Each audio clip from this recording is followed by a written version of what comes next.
smoke still pouring from underneath the bonnet. Milly sighed. She'd asked too much of him, she knew that. It had seemed like too good an opportunity to pass up, going out in her convertible along the seafront when the weather was so hot, and Clover's Rest was only supposed to be an hour and a half away from where she lived. But Dick was over twice her age, and was only really capable of short, flat journeys, nothing like the mountainous terrain she had just traversed. "It's okay, Dick. You can have a few days to have a little rest, and maybe we can find someone to tinker under your bonnet before we go home. And it's all downhill from here, so worst case scenario, we can just roll you home. Plus, we're on holiday next week. I promise you can stay at home every day. I intend to sit in the garden and do nothing but read for the entire week." Dick let out a sigh of relief, and the smoke slowed and then stopped, revealing the most gorgeous, picturesque village she had ever seen. Milly quickly got out and gazed across the village green, staring at the whitewashed cottages like a kid in a sweet shop. The roofs were topped with yellow thatch that glinted like gold in the sunlight. They were a hodgepodge collection. The nearest ones to her were timber-framed, and the ones on the far side were made from stone. But all of them came with their unique lumps and bumps, jutting out bits of stone or bent bits of timber, indicating that these houses were hundreds of years old.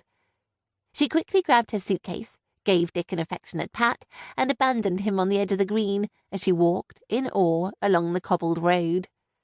The historian in her picked out key features in the houses straight away.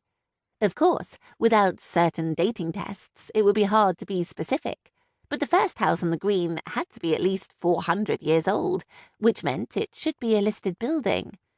But there had been nothing in any historical documents or files that even indicated this place existed, let alone had listed buildings. Her toes curled with pleasure at the prospect of what this mysterious Clover Castle looked like.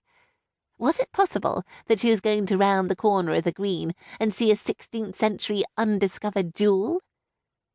She approached the nearest house and ran her hand appreciatively up the oak timber frame. There was something incredible and humbling about touching something that had been around for hundreds of years. What had this building seen and heard? What stories could it tell? She leaned closer to the wood and sniffed it. The rich smells of smoke, wood, and earth engulfed her, and she smiled. She suddenly realized she wasn't alone. Milly looked up from the wood into the bulbous eyes of an old man dressed in a tatty shirt. His skin seemed to have shrunk against his bones, making his eyes seem more bulging and protruding. He was chewing on what looked like a small stone, rolling it around his mouth and back again, as if he was trying to work out what it tasted like. His white hair stuck out, making him look like he was a crazy scientist, but he was looking at her as if she was insane, which she supposed she was, standing on someone's front lawn, stroking and smelling the side of the house. He took a drag of his cigarette and then flicked it into the nearby bushes. She winced at the desecration of such a historical place, but chose to ignore it, as he still had the moral high ground at the moment, being the slightly saner one of the two.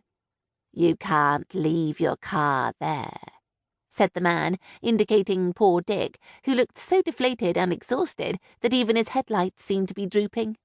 "It's double yellow lines." Sure enough, double yellow lines covered the roads on both sides, as if it was a main road through a busy city, rather than a tiny remote village with probably no more than 30 houses. But closer inspection showed the lines to be very wobbly and most likely hand-painted. Who would do such a thing? Traffic clearly wasn't a problem up here. There wasn't even another car in sight, and Dick wasn't blocking up the road, which was wide enough for 2 cars to pass easily in both directions.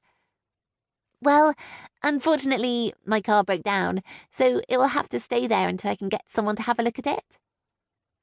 The man sucked air through his teeth and shook his head. "Igor won't like that. It's likely the car will be towed." Igor? Wasn't that the name of Dracula's assistant?